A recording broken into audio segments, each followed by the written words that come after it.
E, senhoras e senhores, estamos aqui começando mais um G7 Entrevista, não é? Hoje é quarta-feira, dia 11 de maio de 2022 e vamos receber aqui no nosso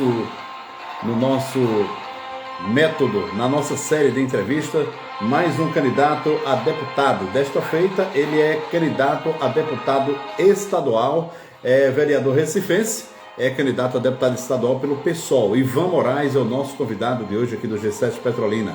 Quero mandar um abraço muito grande a você que nos acompanha a partir de agora ao vivo e você que está nos assistindo em outro horário, em outro momento. Então a gente agradece bastante, né, a sua fidelização, né, seu compromisso aqui para conosco. Falando nisso, nós teremos aí outras entrevistas bacanas, né?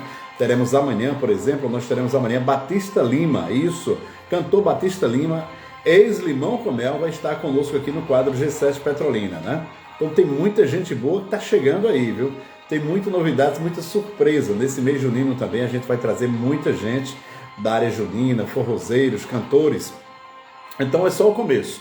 Tá chegando Batista Lima amanhã, nós tivemos já Dãozinho de Rajada passou aqui, Vera de Maria Maga, entre outras pessoas. Então vamos aguardando que a gente então já faz trazer para você muita coisa legal, entrevistas, né, bate-papo, né, talentos aqui do nosso Vale do São Francisco, com muito prazer, com muita alegria. Começamos já a receber aqui o meu parceiro Gilvan Vicente. Boa noite, Gilvan. Boa noite, Tony. Boa noite, prazer imenso falar com você mais uma vez. Estamos aqui nesse momento especial para que daqui a pouco a gente comece a debater esse momento tão especial da política, né, pernambucana e do Brasil, né? Vamos aqui falar hoje, nosso entrevistado é Ivan Moraes, né, vereador de 2 mandatos e pré-candidato a deputado estadual pelo PSOL. Vamos só aguardar ele entrar aqui para a gente começar. Vamos aguardar ele pedir novamente aqui entrar aqui. Bastante eclético, né? Vamos ver então, que bom que você está com a gente a partir de agora, muitíssimo obrigado pela sua audiência aqui no G7 Petrolina. Vamos aguardar o Ivan pedir o acesso novamente aqui para a gente liberar esse acesso aqui e a gente fazer esse trabalho bacana, bonito, nessa quarta-feira, dia 11 de maio de 2022, não é isso? Você pode também enviar suas perguntas, né?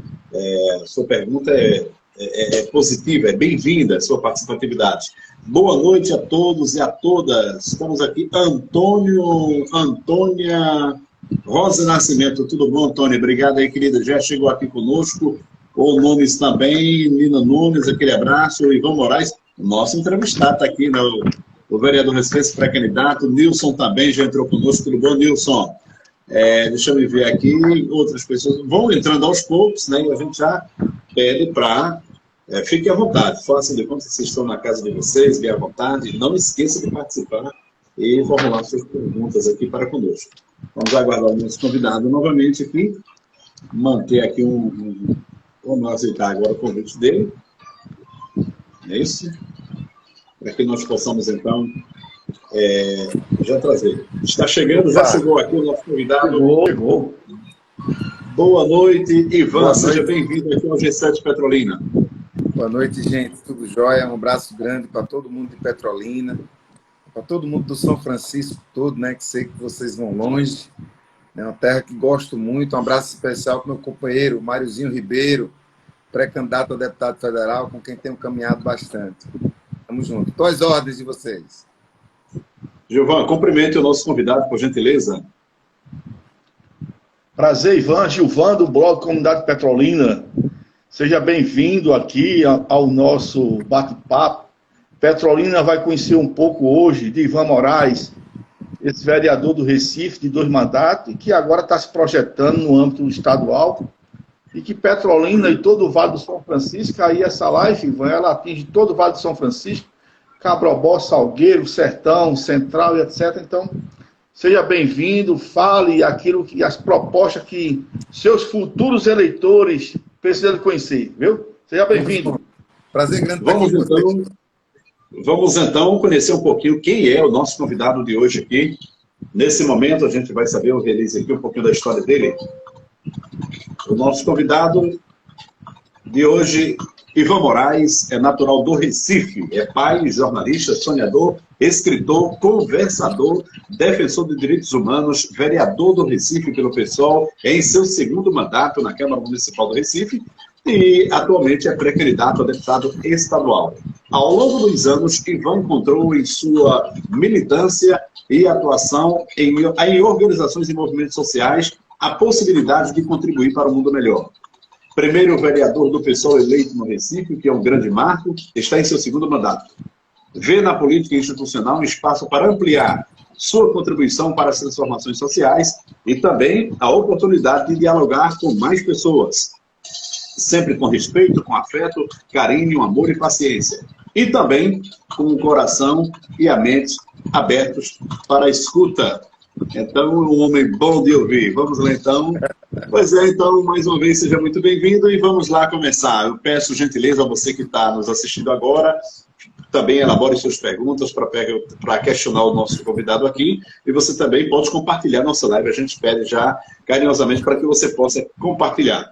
Eu quero saber um pouquinho como é o seu dia a dia aí na capital pernambucana, Ivan. Quem é Ivan na política, no dia a dia, e o que é que Ivan defende para os nossos internautas saberem melhor? Então, a gente podia passar a noite inteira falando disso, mas eu vou procurar ser rapidinho. Eu estou vereador agora do Recife, você mesmo falou, sou um comunicador. O nosso mandato aqui ele tem alguns eixos centrais. É o direito à comunicação, o direito à cultura, o direito à saúde, uma nova política sobre drogas, os direitos urbanos, ou seja, política urbana em geral, e a gente tem também um eixo de assistência social, trabalho e renda. Eu entendo que a gente precisa ter um Estado que garante o direito de todo mundo, um Estado que é laico, um Estado que é transparente e que haja participação de verdade. Eu acredito de verdade que esse tipo de Estado ele é possível e que nós precisamos entrar na política, participar da política para fazer com que isso aconteça. Hoje tem muito pouca gente que participa da política, muito pouca gente que participa das decisões sobre a vida de todo mundo, e uma das coisas que eu mais falo é que tem que entrar mais gente. A gente precisa, cada pessoa, se doar um pouco para a atividade da política institucional, para que ninguém precise ficar nessa a vida inteira. E aí, como vereador, estou trabalhando bastante, a gente vive num ritmo muito acelerado. No dia que eu trabalho pouco, eu estou trabalhando 12, 14 horas por dia, mas com muita vontade, com muito desejo, com muita esperança de conseguir transformar as coisas. Você fala em comunicação, você fala em liberdade, você falou agora há pouco, e a gente vê que muita gente tem medo, por muitas vezes, de entrar. O cara que é empresário, comerciante na cidade, não quer mais se candidatar, com medo da questão da judicialização que ocorre, em que os juízes e promotores estão tomando a linha de frente, inclusive no STF, impedindo o governo de governar e por aí vai. Você acha que as pessoas estão desestimuladas a ingressar no mundo da política ou não? Eu não entendo que haja excesso de judicialização, não. Eu acredito que a gente tem aí um problema grave de crise institucional, de crise de representação, de crise moral. Agora, um dado importante, não é que as pessoas tenham desistido de participar da política. A gente veio de um período de uma ditadura civil-militar muito intensa, que fez com que a atividade política fosse criminalizada. Nós voltamos a viver sob uma democracia formal, em que as pessoas podem participar de partidos políticos, os partidos políticos voltaram a ser permitidos, mas aquele trauma do período da ditadura ainda interfere em muita gente. Basta eu dizer que no Brasil hoje há pouco mais de 160 milhões de pessoas que estão aptas a votar, ou seja, que serão convidadas, que terão o direito e o dever de ir às urnas esse ano, mas pouco mais de 10% dessas pessoas estão filiadas ou já se filiaram a um partido político. Então, o que a gente tem de verdade no Brasil é um voto de segunda mão. É como se as pessoas forem convidadas às urnas para votar, como se as pessoas entrando no supermercado e, às vezes, a pessoa quer comprar abacaxi. Mas as definições sobre o que estarão nas prateleiras do mercado, elas são tomadas antes. As decisões sobre quem estará nas urnas são tomadas antes pelos partidos. Então, tem muita gente querendo comprar abacaxi, entrando no supermercado só tem manga e laranja.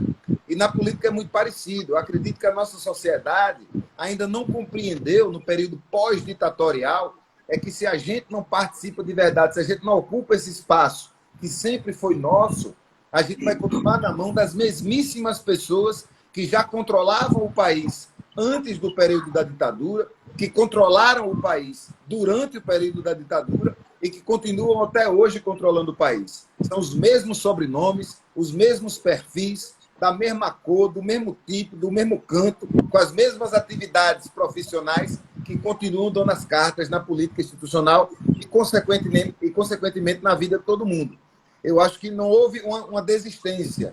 O que precisa haver é uma pertinência, é um empurrão para que nós compreendamos que, se nós não participarmos da política, nós vamos permanecer sendo guiados, sendo liderados por rigorosamente as mesmíssimas pessoas. Gilvan. Ivan, nós entrevistamos na segunda-feira um colega seu, Renato Antunes, que é líder da oposição aí, você conhece muito bem, e você também faz parte da oposição ao governo municipal, João Campos. E como é a oposição ao governo João Campos no período da pandemia? Inclusive, o gestor passado saiu com uma rejeição muito grande a respeito do desvio de dinheiro público. Como é a oposição aí, que é pouca, evidentemente, para a situação, então eles controlam toda a Câmara Municipal. Como é ser oposição na Câmara do Recife? Não é fácil ser oposição na Câmara do Recife e não poderia ser diferente. Nós temos uma Câmara com 39 mandatos. Desses 39 mandatos, apenas 11 são da oposição. Então, os 28 votos que a Prefeitura controla são votos capazes de vencer qualquer disputa.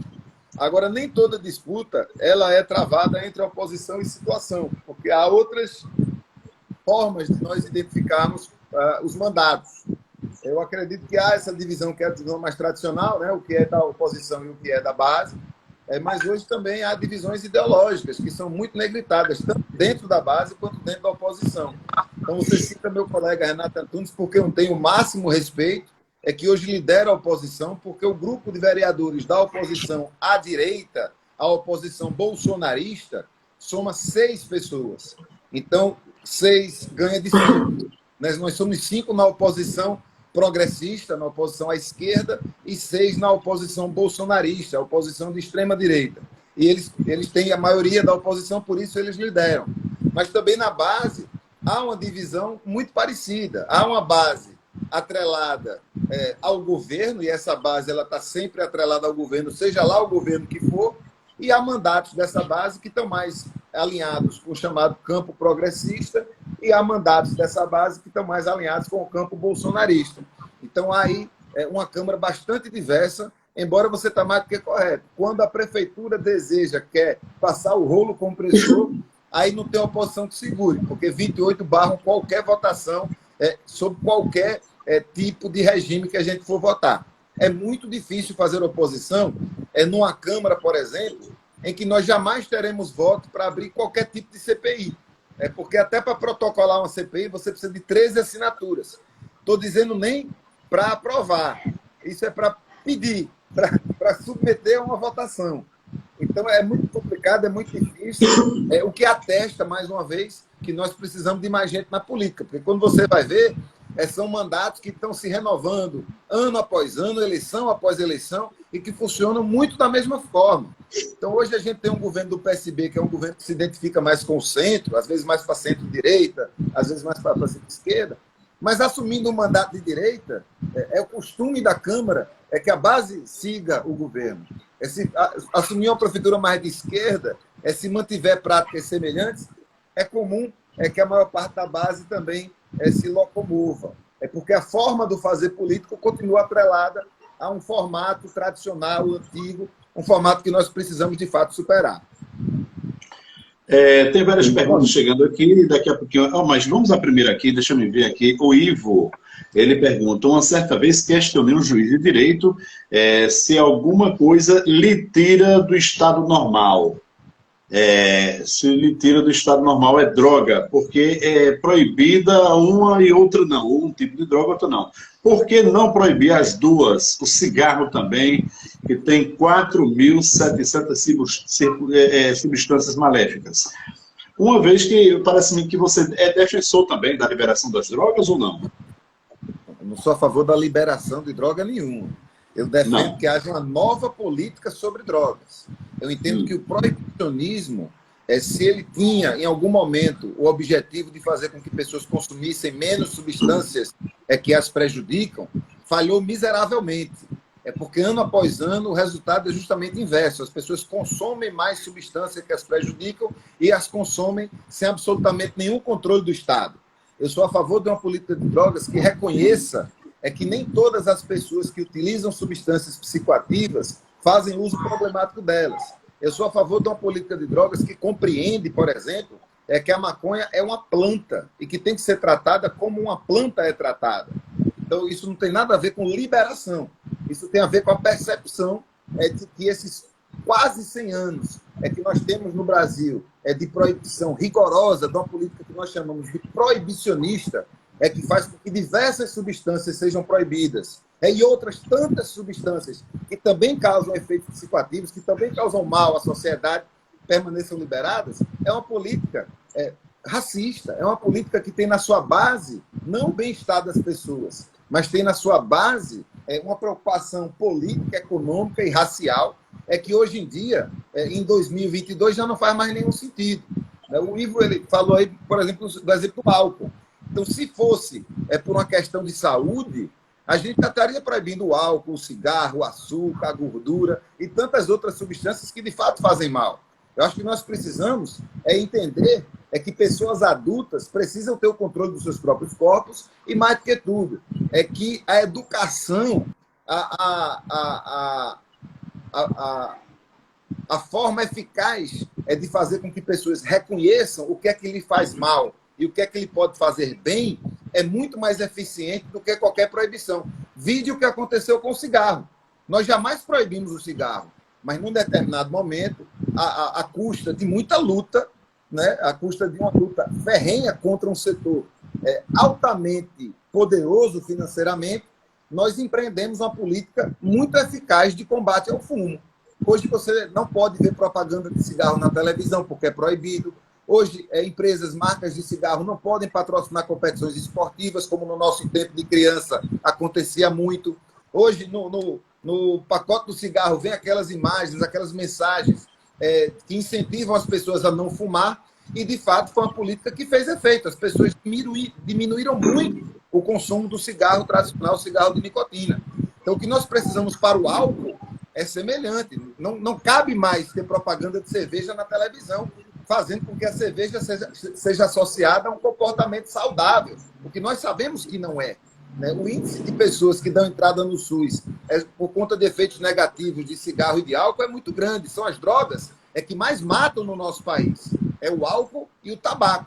Então, as outras drogas que hoje são proibidas, rigorosamente proibidas, e que levam seus usuários e as pessoas que negociam com essas substâncias à cadeia, elas precisam estar compreendidas dentro do escopo do Estado. O Estado precisa regulá-las para que possa ensinar as pessoas quais são os perigos que elas têm de forma muito tranquila e, naturalmente, coletar impostos que podem, inclusive, ser utilizados para o tratamento das pessoas que têm problema com essas substâncias.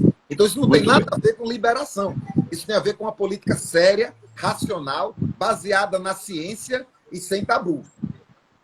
Muito bem, estamos entrevistando aqui o nosso convidado aqui do G7 Petrolina, Ivan Moraes, vereador por 2 mandatos na capital pernambucana, pré-candidato a deputado estadual pelo PSOL no estado de Pernambuco, está aqui sendo sabatinado pelos internautas, por os âncoras aqui. A gente fica muito feliz com a sua presença. A Antônia Rosa Nascimento pergunta: boa noite, Ivan. Eu gostaria de saber se caso o senhor for eleito, né, para deputado, o que você vai fazer a respeito de uma estrada que vai de Ibó para Belém do São Francisco?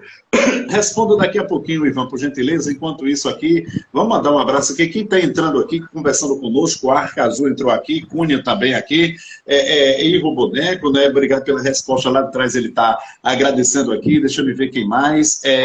A Jaque também. Um pouquinho aqui, tossindo aqui, mas vamos lá. O Daniel Ferreira também já entrou aqui. Obrigado, Daniel. Então, a Felícia, produtora, muitíssimo obrigado. Aí o pessoal está entrando bastante aqui, a gente fica muito feliz. A pergunta do Antônio Mariozinho entrou aqui agora há pouco, aqui já deu um aceno também. É isso aí, guerreiro. Vamos lá, luta. Parabéns, o Mariozinho, que é pré-candidato a deputado federal, que faz exatamente a parceria com o nosso amigo Ivan. Ivan, conta pra gente, nós estamos aqui com uma pergunta a respeito também sobre ligada à mesma coisa, a estrada da PE de Boa a Belém, que tem assaltos gravíssimos, porque a questão da segurança, mas também estão perguntando sobre a melhoria dessa PE, que lá de fato parece que é uma BR. E também perguntam sobre a PE 630, que é uma importante obra para o desenvolvimento regional. A PE 630 ela liga também para Dormentes. Quais são os seus prognósticos aí, caso você venha a ser eleito? Qual é esse tipo de eficiência que você terá para que haja uma eficácia nessa infraestrutura, nessas PS? Então é importante a gente... Uma parte do meu fazer político, companheirada, é tentar também explicar como funciona a política, o que é cada um dos cargos, né? Um cargo parlamentar, o cargo que eu exerço hoje, que é o cargo de vereador, e o cargo que eu pretendo exercer no ano que vem, que é o cargo de deputado, são mandatos do Poder Legislativo. O Poder Legislativo não ordena despesa. Então eu estaria mentindo se eu dissesse assim, se eu for eleito, eu vou asfaltar a BR-630, que sei que é uma luta bastante intensa, da qual já participei, junto com o meu companheiro Rosalvo, de Petrolina, com o meu companheiro Máriozinho. Salve, Máriozinho, meu pré-candidato a deputado federal, meu companheiro Nilson, meu companheiro Ivan Moraes, que é meu xará daí do pessoal de Petrolina também. Então, se eu disser assim, vou asfaltar a BR, pode ir na rua me chamar de mentiroso, porque eu estou concorrendo a deputado. Agora, o que é que eu posso fazer e me comprometo a fazer, os companheiros do pessoal de Petrolina já sabem. É encher o saco do governador, é fazer falas na tribuna, é fazer requerimentos, é mobilizar as pessoas, é sediar audiências, seja no interior, seja na capital, é procurar dialogar com meus companheiros de parlamento e também com meus companheiros que serão eleitos para o Parlamento Federal, para buscar recursos federais e estaduais através de possíveis emendas para que isso possa acontecer. Então, eu me alio à luta das pessoas que vivem em Trindade, Santa Filomena, Petrolina, Ibó, toda essa região que se encontra carente da possibilidade de ter tráfego tranquilo através de uma BR que precisaria estar asfaltada. A BR-630 eu conheço, já andei por ali, já dormi por ali, na casa da família de Rosalvo, sei da dificuldade que é para se atravessá-la. E reconheço a importância da gente se juntar cada vez mais para cobrar do governo. E aí eu não sei se vai ser esse mesmo, porque esse mesmo já está prometendo há tempo demais. Paulo Câmara já disse que ia asfaltar 630 mais vezes do que o papagaio do amigo meu que mora aqui perto. Então, não é apenas prometer, é a gente fazer esforço político, mobilizar a comunidade e fazer com que o próximo governador, se for João Arnaldo do PSOL, fica mais fácil. Mas quem quer que seja, que se sinta na obrigação de fazer o seu trabalho, que é possibilitar que as pessoas do nosso sertão possam transitar com segurança e conforto de um lado para o outro. As perguntas estão chegando aqui. Antes de você responder, a de Gilvan, guarda-se daí, né? O mandato de Ivan foi o primeiro aqui em Recife a garantir a acessibilidade comunicacional, em todas as audiências, reuniões públicas e redes sociais. Parece que você tem um trabalho muito bacana aí ligado ao social. Você fala daqui a pouquinho, Gilvan. É você, Gilvan. Ivan, meu querido, eu ouvi muito bem as suas colocações. Você também é jornalista. Parabéns, né? Escritor. Eu também sou escritor. Como o senhor vê a respeito desse ciclo do PSB em Pernambuco? Há mais de 16 anos, ele se alterna no poder, aí fica aí PSB e faz aliança com o PT, e depois esse grupo, a família Raiz, o nome é forte em Pernambuco, e isso aí a gente não tem dúvida disso. Então fica só a alternância de poder, e Pernambuco, infelizmente, está se agarrando a isso, está atrasado, como vocês frisou aí, essas PE que precisam ser revitalizadas, precisa de asfalto, e o governo Paulo Câmara só está anunciando obra no último ano de governo dele, onde ele vê a decadência da campanha do seu candidato não subir. Aí agora ele está prometendo 1001 coisa, mas não sabe que esses 16 anos para Pernambuco foi um atraso. Como o senhor vê esse ciclo? Eu acredito que o ciclo do PSB no governo do estado de Pernambuco ele se esgotou. E é normal que ele tenha se esgotado. Eu falo isso com muita tranquilidade. O PSB alçou o seu governo estadual com Eduardo Campos, que nos seus primeiros anos do governo trouxe melhorias muito importantes para o nosso estado, alavancou nossa economia, fez um governo desenvolvimentista, com tudo que há de bom e tudo que há de ruim nisso. impulsionou a cultura, criou o Fundo Cultura, teve uma boa articulação no início na educação, criou o Pacto pela Vida. Então, teve alguns méritos nos primeiros anos do governo Eduardo Campos. Mas, como todo governo, Gilvan, quando ele passa tempo demais no poder, as pessoas acabam se acomodando, o gestor acaba fazendo concessões para manter aliados, essas concessões muitas vezes prejudicam a própria linha central, muitas vezes é natural que o governo se afaste um pouco ou muito de suas bases mais populares. Como a gente diz no popular, o governo vai se endireitando. O governo entra pela esquerda e ele vai se endireitando. Foi isso rigorosamente que aconteceu com o PSB, que faz hoje um governo comum. O governo do PSB é um governo comum, é um governo que não se identifica ideologicamente com nenhum campo, é um governo que não tem ousadia de imprimir transformações que Pernambuco precisa, é um governo que se acovarda quando tem um discurso progressista e uma prática conservadora, ou seja, não se equipara na prática a um discurso que muitas vezes vem muito modernizado. Então, eu acredito que o ciclo do PSB no estado de Pernambuco acabou. Nós precisamos superá-lo. Nós precisamos fazer com que o PSB conheça um pouco o que é estar do outro lado. A gente precisa fazer com que o PSB, se não no amor, mas na força, ele conheça como é o nosso estado, de um olhar que não está mais em cima de um pedestal, como eles de fato costumam ver. Então, eu entendo que está na hora da gente eleger um governo de esquerda. Por isso o pessoal está se colocando, mesmo que a gente esteja junto, por exemplo, no apoio nacional à eleição do presidente Lula, que nós entendemos que é fundamental para a manutenção de uma democracia institucional, a gente está junto deles porque a gente entende que a gente tem que ter uma saída republicana para o imbróglio que a gente está hoje. Mas aqui no quintal da nossa casa, nós precisamos de uma saída, de fato, à esquerda. Por isso o pessoal tem candidatura própria, a gente está com o pré-candidato João Arnaldo, já correndo o estado, um companheiro sertanejo daí de Salgueiro, que ele não é daí de Salgueiro, porque Salgueiro ainda é longe de Petrolina, mas do sertão central da cidade de Salgueiro, é um companheiro que conhece bem a gestão pública, já participou de governos federais e que tem muita coisa para dizer e para fazer. Então, nós apostamos na superação do governo do PSB, como a gente faz no trânsito, sempre pela esquerda. Ô, Ivan, tem uma pergunta aqui, mas já a gente faz essa pergunta para você. Eu quero falar para os nossos internautas, né, telespectadores, digamos assim, internautas. Estamos entrevistando aqui o vereador recifense Ivan Moraes, vereador por 2 mandatos, pré-candidato a deputado estadual pelo PSOL, dando a honra de vir aqui trocar ideias com a gente. E chegou uma pergunta agora há pouco do Nilson, né? Qual o seu projeto para a revitalização do distrito industrial? Uma vez parece que tem um cemitério que fica próximo, salvo engano, a pergunta foi nessa natureza aí, que também tem um cemitério que fica próximo ali. Distrito industrial, desenvolvimento a mais para a região. O que você tem em mente aí? Então vamos falar da região como um todo, vamos falar do que a gente precisa de fato fazer. É preciso que o governo funcione, gente, como um impulsionador de novos negócios.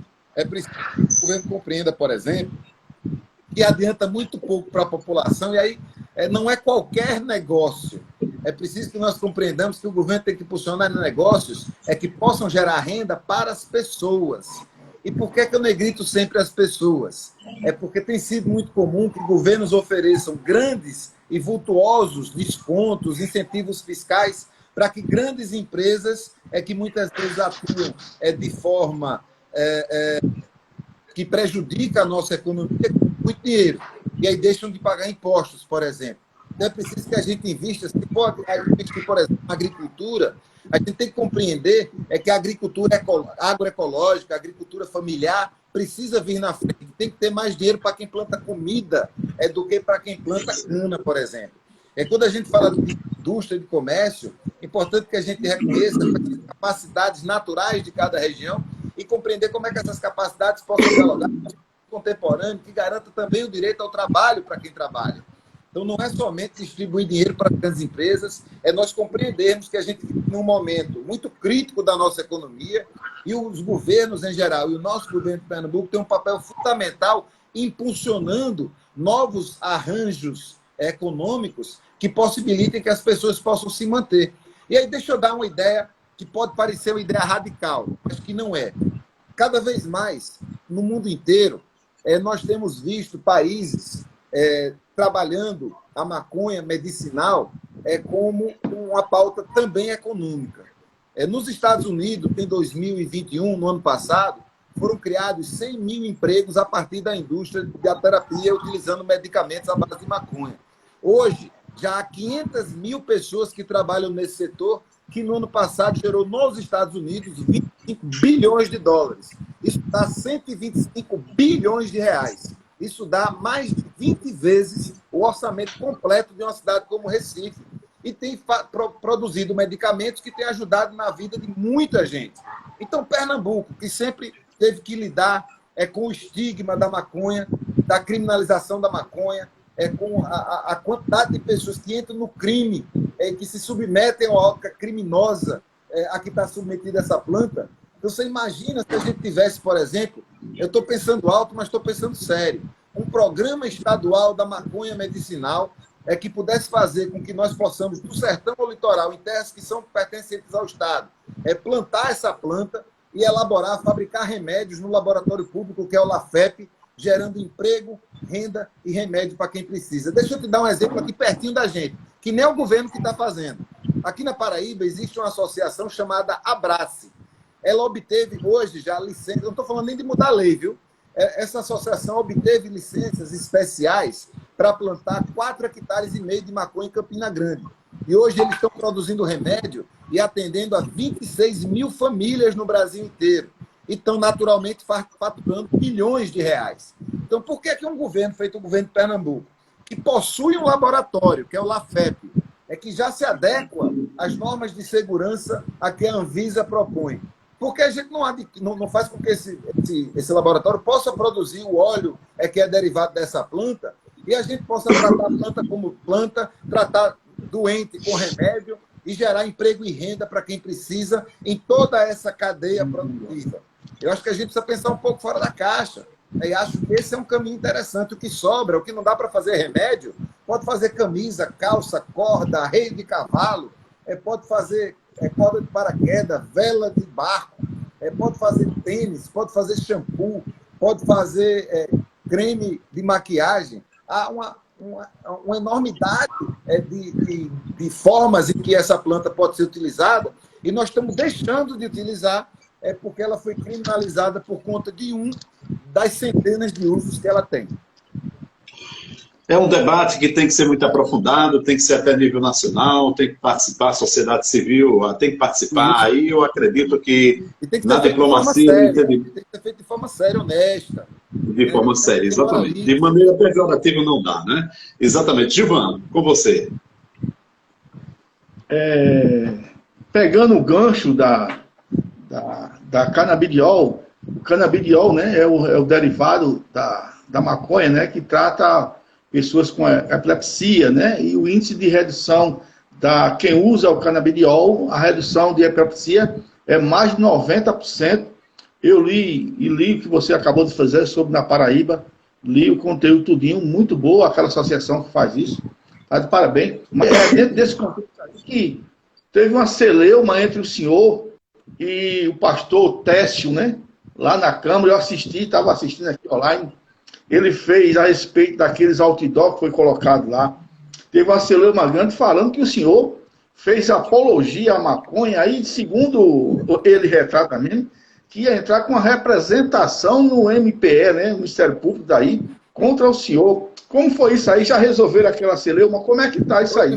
Não teve celeuma não, homem. Não teve celeuma não. O que é que teve? Isso que eu estou dizendo para vocês, eu defendo há 20 anos. E até as cadeiras, os microfones da Câmara sabem o que é que eu defendo. Agora, o que é que aconteceu? Nós estamos em ano eleitoral. Né? Então, o que é que acontece no ano eleitoral? As pessoas se aproveitam de algumas possibilidades de aparecer para o que eles consideram ser o seu público, e aí carregam nas tintas, fazem aquelas pirotecnias.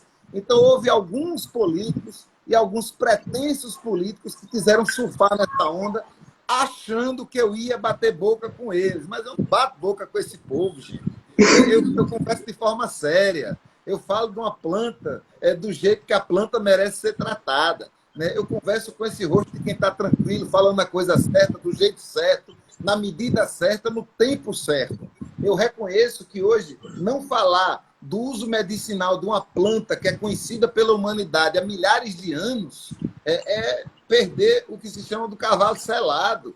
A gente hoje conhece uma imensidão de uso. Você falou da epilepsia, mas o autismo, pessoas que sofrem de autismo, glaucoma, doenças de pele, vários tipos de câncer, dezenas de doenças raras, elas têm se aproveitado desse medicamento, que não é apenas o canabidiol, o próprio THC tem sido utilizado. Há 150 medicamentos hoje produzidos a partir da maconha que já são legalizados para importação no Brasil. Sabia disso? Quem tem dinheiro, é preciso que seja dito isso com muita tranquilidade. Quem tem dinheiro, Ivan, pode hoje ir no médico, pegar uma receita de medicamento à base de maconha, ir na farmácia e comprar esse medicamento por R$2.000, R$2.500. Então, quando a gente fala disso, a gente está falando de garantir esse mesmo medicamento que tem ajudado milhares de pessoas pelo Brasil a chegar no pobre. É porque o rico já tem o medicamento do canabidiol. O rico paga 2 contos na farmácia, paga 2,5 contos na farmácia e já usa o óleo. Nós não estamos falando de uma coisa fora do comum. Né? Quando eu coloquei os outdoors, eu estava querendo trazer essa discussão. Há hoje 150 medicamentos que você pode importar legalmente, produzidos à base de maconha. Por que a gente não fabrica isso aqui? É como se a gente estivesse importando mandioca para fazer farinha. Se a gente estivesse importando cana para fazer açúcar. Não faz sentido a gente importar remédio que é feito de uma planta que aqui dá em todo canto do sertão, gente. Então, esse povo aí que você falou que quis tirar uma casquinha, esse eu nem respondi. Absolutamente não respondi a nenhum deles. E seguirei não respondendo. Porque eles estão se engalfinhando, eles, um com os outros, para ver quem aparece mais, achando que está me usando como escada. Eu não sou escada para eles. Eu falo com o povo do jeito certo, do jeito que o povo merece que seja falado, com seriedade, né? Sem essa pirotecnia da política tradicional, que eu estou fora dessa história. Mas gostei muito de ter a oportunidade, é importante eu dizer isso, porque nessa celeuma todinha que você falou, todos, absolutamente todos que me atacaram, fizeram um parêntese dizendo assim, mas eu defendo o uso medicinal. Então, acho que tudo isso foi muito bom, porque se todos eles defendem o uso medicinal, nós vamos agora fazer com que todas as pessoas que precisam desse medicamento para melhorar sua qualidade de vida tenham acesso a esse medicamento. Eu conto com o apoio de todos esses que acharam que me criticando iam ganhar espaço. Então, eles dizem que são a favor da maconha medicinal, eu sou a favor do uso medicinal da maconha, então nós vamos juntos fazer com que esse remédio chegue a todo mundo que precisa. Muito bem, estamos aqui recebendo muitas pessoas entrando, acenando, passando, né? Aquela é uma rua, aqui é uma avenida em que todo mundo passa, acena, alguns ficam aqui com a gente, batem uma prosa, o José Vieira também está com a gente aqui, né? O uso recreativo, ele fala sobre a questão da droga, o Ivo está pedindo aqui uma audiência, uma matéria também para uma TV, sua assessoria deve entrar em contato com essa pessoa. A verdade, só o rico pode, fala o Neno. A Irani dos Santos também já falou aqui, acenou. Ana Guerra também, um abraço. Obrigado, Neto também. Deixa eu me ver aqui. Domi Miranda, eu acredito que seja isso aí. Roberto, muito obrigado também. Olha, todo mundo passando aqui, dando aquele aceno, a gente fica muito feliz. Estamos recebendo aqui o vereador recifense, pré-candidato a deputado estadual pelo PSOL, Ivan Moraes. Com muito carinho. Ivan, você falou logo no início aí que é preciso mudar. É preciso dar uma inovada na política, quando eu questionei a respeito da imersão de novos atores na política, que sejam comerciantes, pessoas sérias, que têm medo exatamente da questão judicial, que hoje realmente está extrapolada. Fugiu-se praticamente do controle nível nacional. Você também criticou que é preciso mudar aqui o governo Paulo Câmara, essa metodologia deu errada.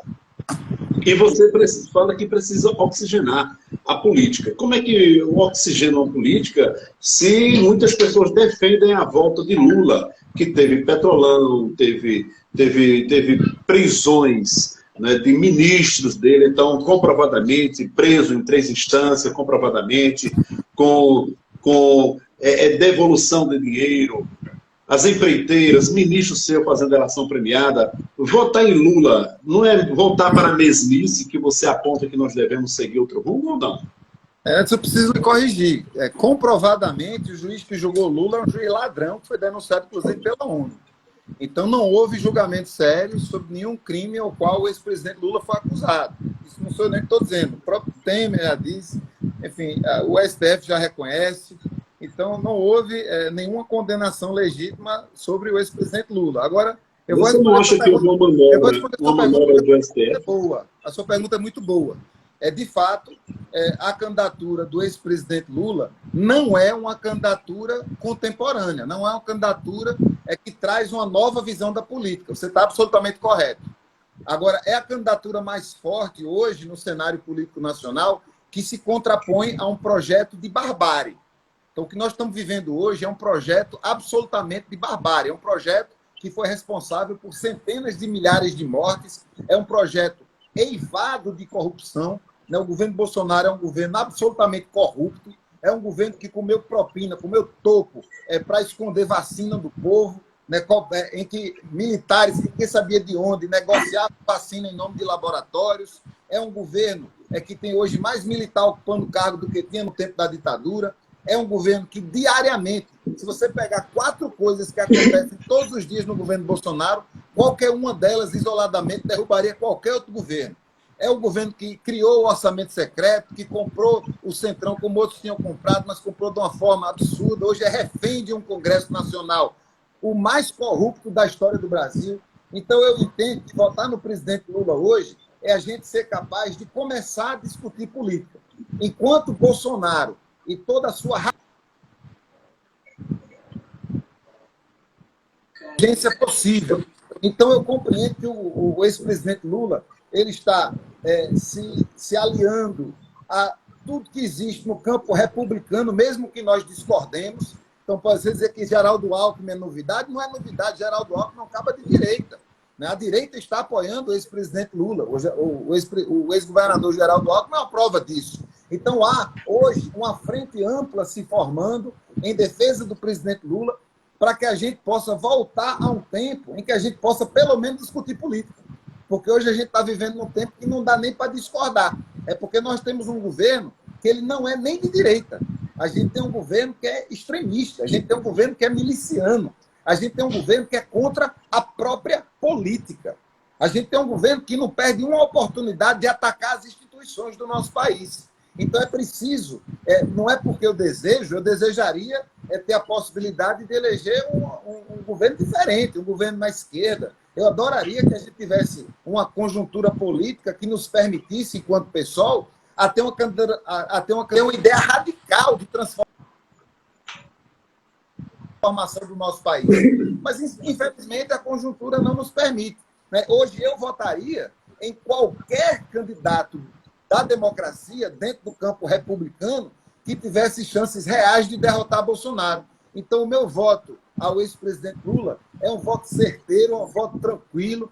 Eu vou fazer campanha para ele do mesmo jeito que eu faria para um candidato da direita liberal republicana, caso tivesse, como o ex-presidente Lula está nas pesquisas, porque nós temos urgência, não é um desejo, nós temos urgência de retirar Bolsonaro do poder o mais brevemente possível. Esse é um dever de todo o povo republicano do Brasil hoje. E não é republicano do partido republicano, não. É republicano que defende a república e a democracia. Muito bem. Estamos entrevistando o Ivan Moraes, pré-candidato a deputado estadual pelo PSOL, colocando a sua visão, seu ponto de vista na causa a nível nacional. E, Gilvan, agora a próxima pergunta é sua. Fique à vontade. Ivan, você como jornalista e a gente que trabalha com mídia, a gente sabe que controle da mídia é crucial para a gente vai sofrer muito caso isso. E em alguns comícios, algumas declarações do presidente Lula, ele deixou bem claro que um dos projetos dele, caso ele chegue ao poder, ele seria controlar a imprensa e a mídia do modo geral. Não, ele nunca disse isso, não. O que o ex-presidente Lula fala, e nós defendemos isso junto com ele, é que a gente possa ter um novo tipo de regulamentação da radiodifusão. E por que isso é importante? Isso não é controle da mídia. Isso não é a gente dizer o que pode e o que não pode dizer. Quem faz isso é Bolsonaro. Quem xinga jornalista que faz pergunta inconveniente é Bolsonaro. Quem esculhamba jornalista que faz a pergunta que ele não quer ouvir é Bolsonaro. Quem interrompe entrevista coletiva quando surge pergunta cabulosa é Bolsonaro. Quem persegue jornalista é Bolsonaro. O presidente Lula, que foi atacado pela mídia, nunca fez isso. Pelo contrário, ele inclusive errou. Nós criticávamos ele, nós que estávamos à esquerda, é porque o governo Lula deu muito dinheiro para a mídia corporativa, né? Assim como o governo do estado de Pernambuco dá também. E não estabeleceu, por exemplo, regras que pudessem fazer com que todo mundo pudesse ter espaço. Então, o que é que nós defendemos? Eu espero que o próximo governo do presidente Lula compreenda isso. Nós defendemos que, como o espectro eletromagnético ele é um bem público ilimitado, né, não dá para a gente botar infinitos canais de televisão, vocês sabem disso. Né? Só tem do 2 ao 13 no VHF e do 14 aos 50 e pouco no UHF. Então, o espectro de televisão e de rádio ele é limitado. Historicamente, no país, esse espectro ele sempre foi utilizado com finalidades políticas. Então, muitas concessões aí em Petrolina. A quem pertence as emissoras Globo? Aos Coelhos. Não, os Coelhos, até onde eu sabia, eram os Coelhos, que era dona aí da mídia em Petrolina. Então, se os Coelhos não quisessem que a reportagem fizesse o que eles queriam, os Coelhos é que diziam que sai o que não sai na televisão, porque a televisão é deles. Então, isso é que nós temos que regular. Não pode você ser político e comandar todos os meios de comunicação eletrônicos da cidade que você está. Não pode em Petrolina, só quem manda é os Coelhos, em Goiânia só quem manda é os Rabelo, né? Os Oliveira ali no Sertão Central. Então, o que é que a gente precisa fazer? É possibilitar que a gente possa ter outros discursos. Nós não estamos dizendo que não pode a Globo ser a Globo. É importante que a Globo seja a Globo. Mas é importante que eu possa mudar de canal, por exemplo, e eu possa ver uma emissora em que toda a programação possa ser produzida pelos 10 povos indígenas que existem em Pernambuco. Aí depois eu poderia mudar de canal, de repente, e ter a TV Pernambuco com recursos para funcionar, em que o cidadão aqui no Recife possa saber o que acontece em Petrolina, possa saber o que acontece em Salgueiro, que vocês em Petrolina possam saber o que acontece em Uricuri, o que acontece no Cabo Santo Agostinho. Então isso nós não temos. E nós temos uma Constituição, Gilvan, no seu artigo 5º, no capítulo 5º, nos artigos 220 até 224, que diz, por exemplo, no 221, que os conteúdos da radiodifusão, rádio e televisão, eles devem obedecer um critério de complementaridade entre o sistema público, estatal e privado. Também diz, por exemplo, que os meios de comunicação têm que priorizar conteúdo local. E a gente não tem conteúdo local na nossa televisão. Então, o que nós estamos precisando não é que o governo diga o que é que pode e o que não pode sair no jornal, no rádio, na televisão. O que nós precisamos é que haja políticas, como existem nos Estados Unidos, na Suécia, na França, no Canadá, em Portugal, na Inglaterra, que façam com que parte do espectro seja utilizado comercialmente, parte do espectro seja utilizado publicamente pela sociedade civil em geral e que um pedaço do espectro o governo possa prestar conta do que faz. E que todo esse processo seja legitimado pela própria sociedade. Nós estamos longe disso, mas muitos países democráticos do norte do mundo já fazem isso desde a década de 30. Ô, Ivan, nós temos aí... Você não deixou concluir minha pergunta, eu ia entrar nesse contexto. Desculpa, eu me empolgo, eu estou gostando muito da conversa, mas eu lhe ouço. Eu ia entrar nisso aí, mas você não deixou, mas já que você respondeu, para lá. Perdão. Vamos lá. Ô, Ivan, nós temos aí, quando você fala que Lula não falou em censura, mas ele não pronuncia o nome liberdade de expressão em seus momentos. Ele mudou a tonalidade dele, está com um tom raivoso, que ele está com ódio devido ao ocorrido, a prisão, aquela coisa toda, os processos, né? Inclusive até você disse que foi injustamente, mas foram em 3 instâncias, foi aprovado e de uma maneira muito não republicana, ele foi não absolvido, foi descondenado.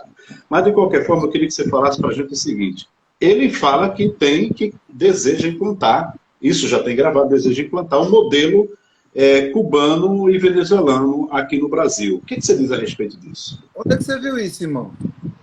Nas mídias sociais. Onde? Qual é a fonte? Na internet. Porque, veja, existe isso hoje em dia. Eu vi na internet, mandaram para mim.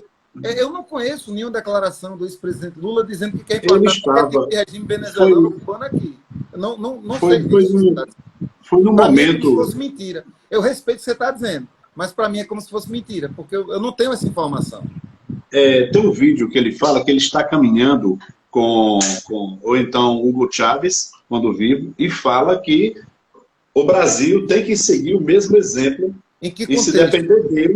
se depender dele, naquela época a gente já dizia que se dependesse dele, tornaria o Brasil uma Venezuela. Mas era em que contexto isso? Ele estava falando de quê? Ele estava falando de petróleo? De administração, contexto... Mas havia um contexto, ou você pegou uma fala isolada que você viu num vídeo isolado? Não, foi ele. De informação, você é jornalista.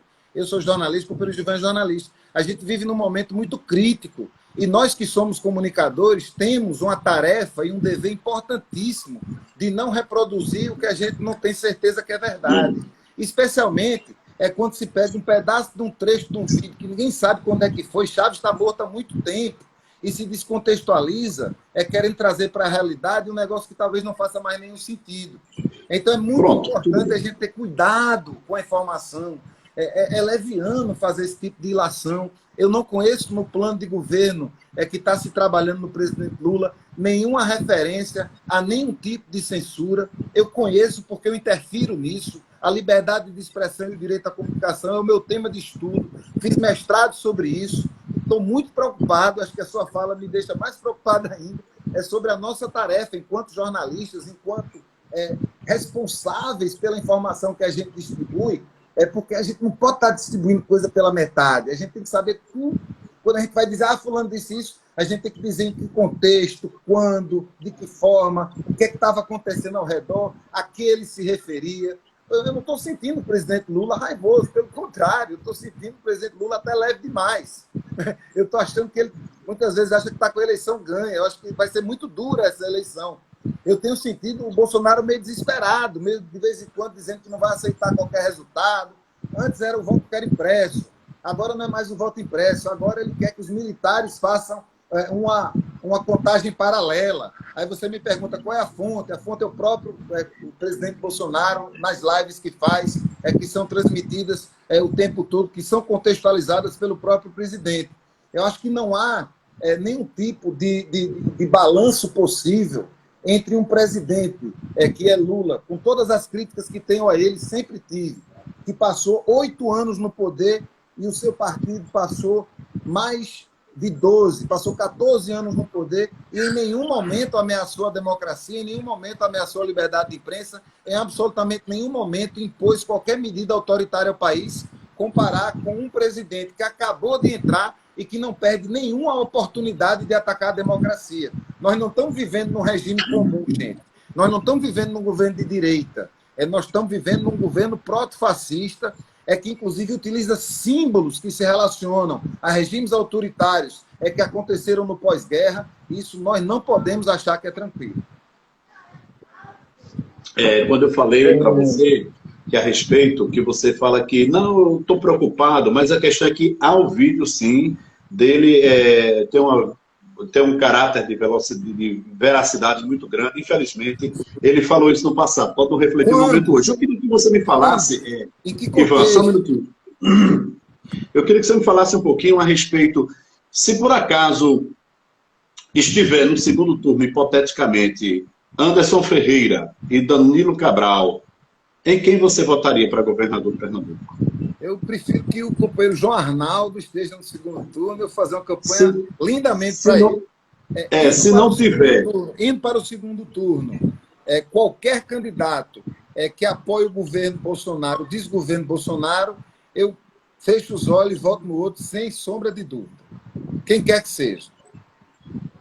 Gilvan, a sua última pergunta para que nós possamos então encerrar essa live. Eita, e sobra para mim, tá vendo, Ivan? Ivan, você tem acompanhado, vai ou vem, sempre está aí nas mídias, a nível nacional, a gente também aqui em Petrolina acompanha muito isso, a respeito do fundão eleitoral, né, rapaz? Isso aí, dinheiro público, o pessoal vem se posicionando sempre a respeito do uso de dinheiro público nas eleições, combateu veementemente a oposição a respeito aí do uso de dinheiro público que a Prefeitura do Recife utilizou. Chegou para a gente aqui que o prefeito tinha usado até em compra de aparelho para porcos. Né? Eu não entrei no mérito da questão, se isso era verdade ou não. Fundo eleitoral, dinheiro público em campanha. E aí, o que é que você vê sobre isso?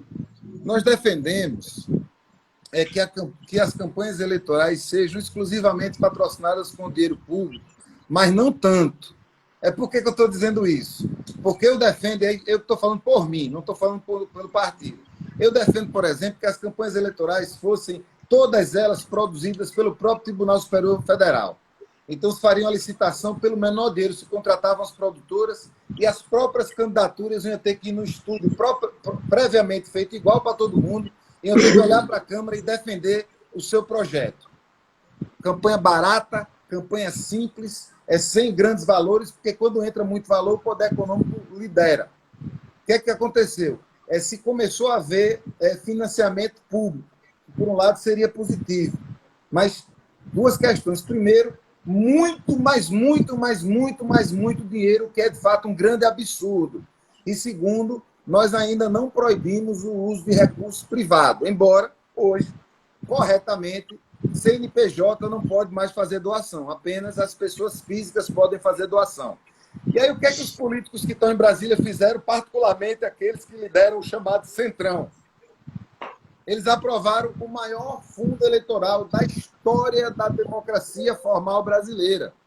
É muito dinheiro e a gente precisa ficar muito de olho sobre como esse dinheiro será utilizado. É muito ruim que haja tanto dinheiro envolvido na disputa eleitoral e é muito ruim que, via de regra, quando existe muito dinheiro na mão dos mesmos partidos que têm a maior parte dos mandatos, o que a gente pode ver ou pode vislumbrar, e aí eu não estou dizendo porque eu sei, eu estou dizendo porque eu imagino, é que quando se faz um negócio desse, está se desejando que cada vez mais quem já está eleito se reeleja, né? Porque quem tem mais mandato ganha mais dinheiro e quem ganha mais dinheiro, via de regra, tem mais possibilidades de fazer com que suas candidaturas sejam visibilizadas.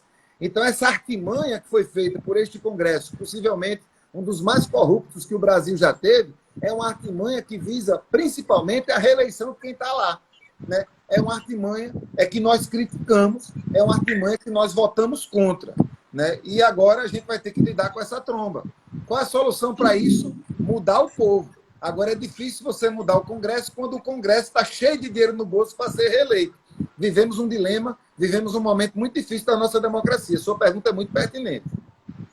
Ô, Ivan, nós estamos aqui no final da nossa live e eu queria que você respondesse essa minha última pergunta para que nós possamos encerrar, né? Em apenas um minuto, se possível, né? Eu gostaria de saber qual é o projeto que você vem desenvolvendo, já desenvolveu, continua desenvolvendo para retirar a juventude das drogas, do crime, do alcoolismo, da violência, da desarmonia familiar. Que tipo de projeto você vem desenvolvendo? Rapaz, você quer isso em um minuto? Eu venho atuando ao lado de dezenas de organizações da própria juventude, ouvindo a juventude, compreendendo que a nossa juventude quer liberdade de expressão, quer cultura, quer oportunidade, quer educação e quer ser protagonista das suas próprias pautas. Não interessa a gente dizer à juventude o que é que ela tem que querer. Nós precisamos ter a capacidade e a humildade de ouvir a juventude. Nesse sentido, eu tenho, através do nosso humilde mandato parlamentar, apoiado dezenas de organizações de jovens comunicadores, de jovens ativistas, ando lado a lado com a turma do hip-hop e tenho percebido que essa juventude tão crítica, tão rebelde, que muitas vezes nega a política, quando ela se aproxima, ela, via de regra, traz ideias inovadoras, ela traz um refresco importante, e oxalá a gente tenha cada vez mais jovens em toda a diversidade que a juventude nos traz, metendo a cara na política. Por mais gente jovem na política, eu tenho defendido, tenho aberto minhas portas, para fazer formação política para a juventude, para incentivar que a juventude compreenda as políticas públicas, entenda sobre orçamento público e possa lutar por isso. Juventude livre é país sadio. Juventude que dialoga olho no olho, de igual para igual, é a juventude que nós queremos, que vai levar nosso país para frente. Muito bem, conversamos aqui com Ivan Moraes, né, vereador recifense por 2 mandatos, pré-candidato a deputado estadual, tem um poder de convencimento, tem uma retórica razoavelmente aceitável. E a gente... Boa! Gostou, né? É porque, exatamente. Aceitável já é bom, nota 7. Obrigado, gente. Agradeço. Mas eu falo para o Tom, ô Ivan, eu falo para o Tom, é porque eu sou consultor político, não sei se você sabe, sou cientista político, sou bacharelado. E a gente tem uma moderação para falar, para não dar 100% das coisas do crédito. Né? Eu tinha um professor que dizia que 10 é a perfeição. Então ele não dava 10 a ninguém, era um absurdo. Eu ficava com muita raiva. É Mas muita verdade. gratidão. A academia a gente aprende bastante, mas a gente aprende bastante no dia a dia, como você vem fazendo aí no Recife, aí, contactando, conversando, olho no olho, como você fala, com os desportistas, né, com esportistas, com pessoas que trabalham com esportes radicais aí, em especial. Eu espero que você obtenha êxito, você é uma pessoa de sangue bom, está bem acompanhado aqui no Vale do São Francisco. Eu espero que a gente possa retornar esse diálogo aqui lá na frente, enquanto tiver a justiça permanente, tiver um espaço determinado para que nós possamos voltar a trocar ideias. Tá certo, meu irmão? Muitíssimo obrigado. Acabamos de falar. Estou chegando em Petrolina no dia 4 para dar um abraço para o meu amigo Marizinho Ribeiro. A gente vai fazer um evento de pré-lançamento das nossas candidaturas. Já quero lhe convidar e vou levar um link de qualidade presente também. Convido logo os dois para a gente poder se abraçar presencialmente e conversar melhor. Adorei a nossa conversa. Nós estamos juntos. A gente vai estar lá, sim. Máriozinho já falou pra gente. Vamos estar lá, sim. Perfeito. Vamos estar lá. Muito obrigado. Ivan, prazer lhe conhecer. A gente vai se encontrar pessoalmente. Oxalá. Seja bem-vindo. Vamos ter a oportunidade de conversar de novo. A eleição ainda está longe, mas prazer, meu irmão. Deus abençoe nessa sua caminhada. Fica na paz. Um abraço. Amém. Muito obrigado. Me diga aqui qual o Instagram que as pessoas podem seguir você, conhecer os seus trabalhos, projetos. Por favor, no Instagram, Ivan Moraes Filho, Moraes com E. Instagram Ivan Moraes Filho. E no Twitter também, Ivan Moraes Filho, Moraes com E. E no Facebook eu estou no Ivan Moraes Oficial. Pronto, lá tem todos os contatos. Ivan, um abraço muito grande, vai ser um prazer conversar com você pessoalmente. Um abraço e até a próxima. Obrigado aos internautas, obrigado, Gilvan, e até a próxima, se Deus quiser. Um abraço, tchau. Tchau.